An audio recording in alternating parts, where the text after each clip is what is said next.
अल्हम्दुलिल्लाह बहुत अच्छी ईद। हमेशा की तरह एक ख़ास रूटीन होती है, भाई वगैरह सब इकट्ठे होते हैं और कुर्बानी होती है, इसी तरह खाने वाने सब कुछ। बचपन की ईद में, आज की ईद में अवैस भाई क्या फ़र्क है आपकी? बचपन की ईद में बनी बनी ईदी मिल जाती थी, अभी ईद इकट्ठी करनी पड़ती है और देनी पड़ती है। इकट्ठी करके देनी मतलब बड़ों, आप अपने बड़ों से, आपसे बड़े हैं वैसे आपकी फैमिली में? डेफिनेटली हमें आज भी मिलती है, मामूओं से, चाचुओं से, सबसे ईदी मिलती है। इन शॉर्ट बुजुर्ग कहा था आपको, let me mention that if you missed it. लेकिन मैं ईदी लेने वाला हूँ आज भी। That's very nice. चलें, बड़ी अच्छी बात है। किससे लेने वाले हैं वैसे यहाँ ईदी?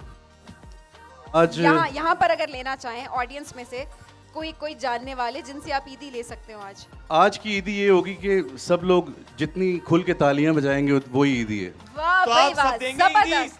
There you go. Stage is yours, sir. Enjoy thank you, thank you. Ladies and gentlemen, come get to stage now looking at you.